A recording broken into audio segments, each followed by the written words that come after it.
तस्यारविन्दनयनस्य पदारविन्दम् किञ्जल्कमिश्रतुलसीमकरन्दवायुः अन्तर्गतस्वविवरेण चकार तेषां संक्षोभमक्षरजुषामपि चित्ततन्वुः. So, waking up to these facts, to these realities, will make us lighter. Will make us lighter, will make us enlivened. We are not burdened with the thought like, I have to do something now. No, no, no, no, no. You simply cherish. Things are happening to you because of mercy. You simply bow down to the mercy. Honor it, cherish it, celebrate it. That's all. Hare Krishna, Krishna, Krishna, Hare Hare. Hare Ram, Ram Ram, Hare Hare. You're not doing anything. It's the mercy. Recognize it, honor it, cherish it. Cherish the mercy of Sri Guru and Gauranga. Bhakti is a process of cherishment, celebration, honoring. Cheto darpanamarchanam bhavamahadavagni nirvapanam Shreya Kairava Chandrika Vitaranam Vidyavatu Jivan Anandambudivardhanam Pratipadam Purnandatasvadanam Sarvatmasnapanam Param Vijayate Sri Krishna Sankirtanam. Bhakti is only honoring and cherishing and celebrating. That's all. Because Bhakti is all about mercy. It's all about mercy. The very fact that we are holding the beads is mercy. Oh, thank you, Guru Gauranga.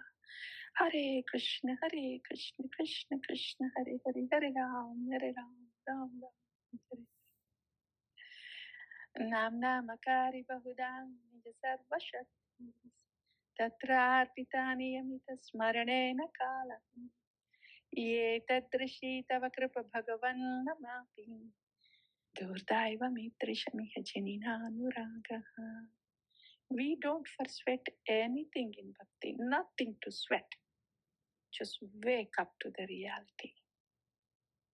See that we are in the ocean of mercy. Honor it, cherish it, celebrate it. Trinadapi sunichena tarore vasahish amanina manadena kirtaniya sada. Can't glorify you enough. Shri Guru Gauranga, Shri Nam Prabhu can't glorify you enough.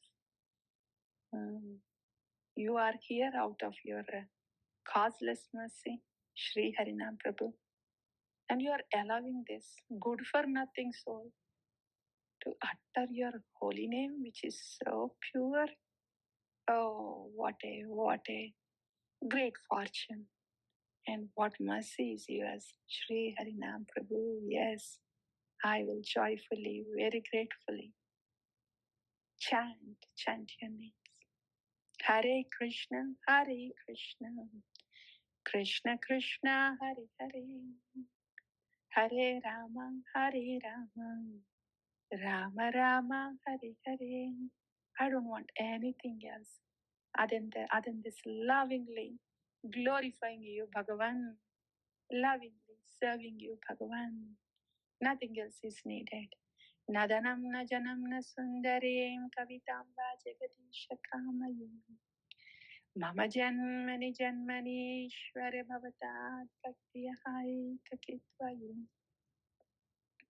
By this time, one is picked up from the ocean of modes. It's already done when we realize that it is all just mercy, mercy, and mercy.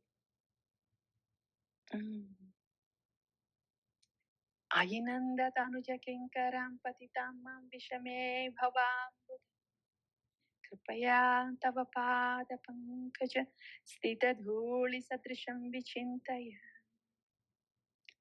नयनं कळदश्रुधारय वदनं गद्गदरुद्धया गिरम् पुलकैर्निचितैर्वपुकदा तव नामगृहणे भविष्यति. Ah, every bit is mercy, every drop is mercy. Then what do?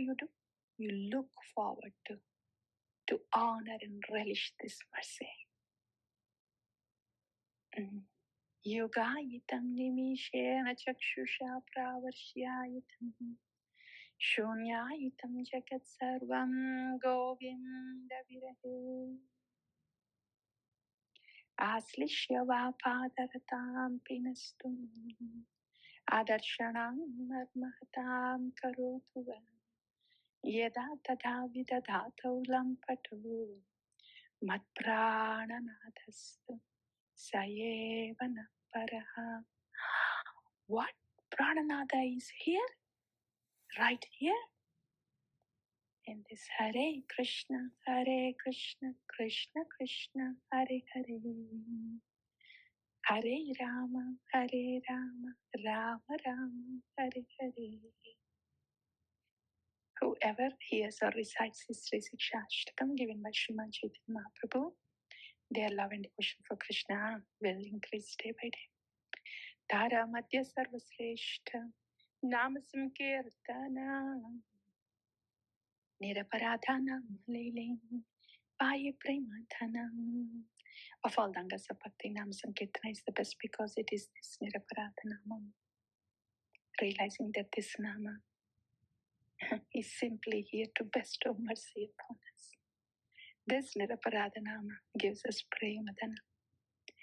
Atayeva Nama Matram Vaishnavera Dharma Name Prasputita Hoile Rupa Guna Karma. The Vaishnava Dharma is to simply get soaked in the Nama. And the Nama will reveal the Rupa Guna Leela. Hare Krishna, Krishna Krishna, Hare Hare, Hare Rama, Rama Rama, Hare Hare, Hare Krishna, Krishna